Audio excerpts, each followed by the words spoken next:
This audio presentation of Men and Systems by James Allen is brought to you by audioenlightenment.com. Copyright 2011, all rights reserved. Introduction. The unceasing change, the insecurity, and the misery of life make it necessary to find some basis of certainty on which to rest if happiness and peace of mind are to be maintained. All science, philosophy, and religion are some many efforts in search of this permanent basis. All interpretations of the universe, whether from the material or the spiritual side, are so many attempts to formulate some unifying principle or principles by which to reconcile the fluctuations and contradictions of life. It has been said that mathematics is the only exact science, that is, the only science that eternally works out true without a single exception.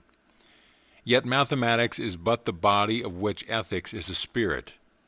There is not a mathematical problem but has its ethical counterpart, and the spirit of ethics is as eternally exact as the form of mathematics. It has been discovered that all natural sciences are fundamentally mathematical.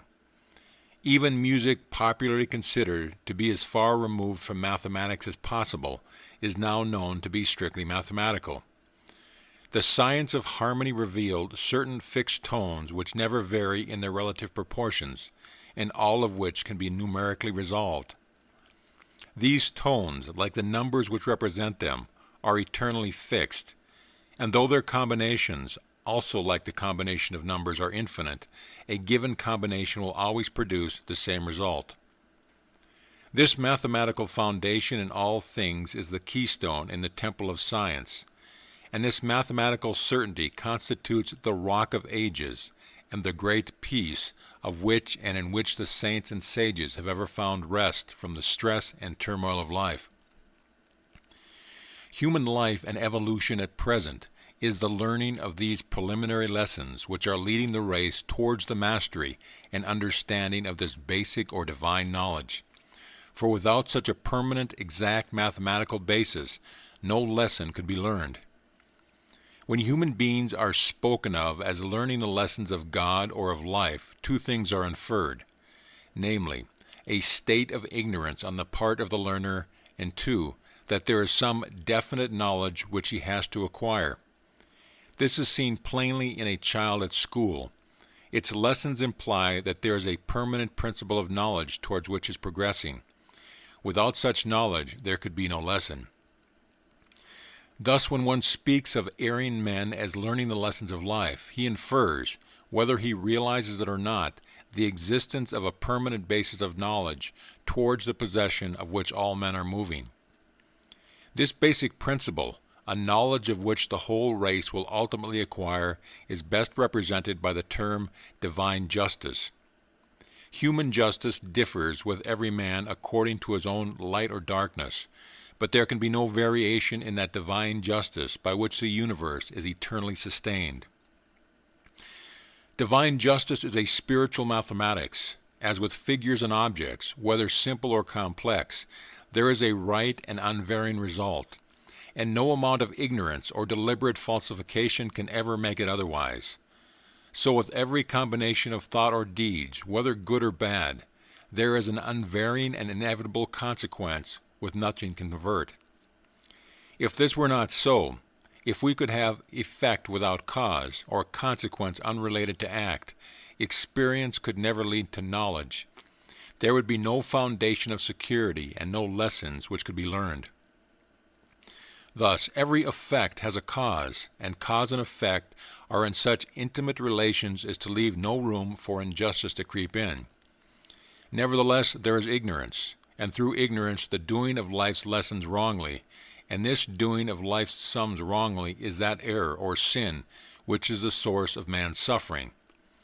How often the child at school weeps because it cannot do its sum correctly, and older children in the school of life do the same thing when the sum of their actions has worked out in the form of suffering instead of happiness. The ground of certainty, then, on which we can securely rest amid all the incidents of life, is the mathematical exactitude of the moral law. The moral order of the universe is not, cannot be disproportionate, for if it were, the universe would fall into pieces. If a brick house cannot stand unless it be built in accordance with certain geometrical proportions, how could a vast universe, with all its infinite complexities of form and motion, proceed in unbroken majesty from age to age, unless guided by unerring and infallible justice? All the physical laws with which men are acquainted never vary in their operations. Given the same cause, there will always be the same effect. All the spiritual laws with which men are acquainted have, and must have, the same infallibility in their operation.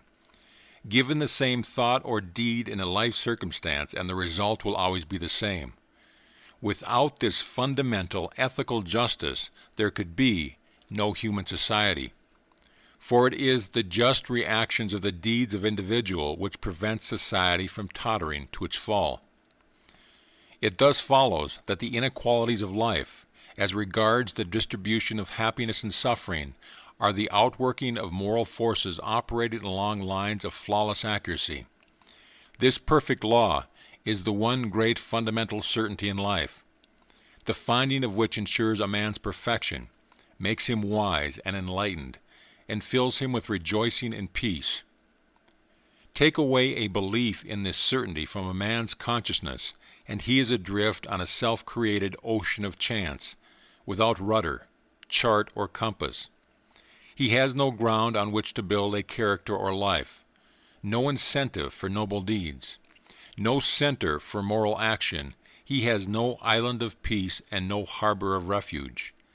Even the crudest idea of God as of a great man whose mind is perfect, who cannot err, and who has no variables nor shadow of turning, is a popular expression of a belief in this basic principle of divine justice. According to this principle, there is neither favor nor change, but unerring and unchangeable right. Thus all the sufferings of men are right as effects, their causes being the mistakes of ignorance, but as effects they will pass away. Man cannot suffer for something which he has never done, or never left undone, for this would be an effect without a cause. Man suffers through and himself. Where the effect is, there is the cause. Its seat is within, not without. The things which men are reaping day to day are the same kind which they have formerly sowed. The good man of today may be reaping the results of past evil. The bad man of today may be reaping the results of past good.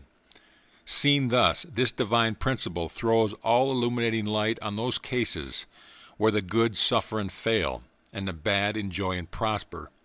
Things as they did are not sprung into existence without a cause. They have behind them a long train of causes and effects, and another such train will follow them in the future. In viewing the objects in a landscape, we allow for perspective. We must do the same thing in viewing events. This principle of divine justice is not distinct from divine law. It is the same. Partial men separate justice from love and even regard them as antagonistic, but in the divine life they blend into one. Nothing can transcend right.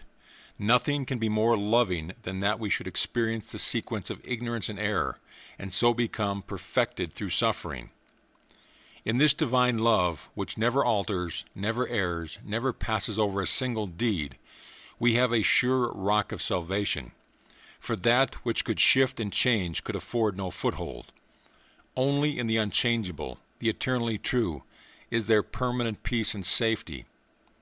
Resorting to this divine principle, abandoning all evil and clinging to good, we come to a knowledge and realization of that basis of certainty of which we can firmly stand through all life's changes. We have found the Rock of Ages and the refuge of all saints. James Allen.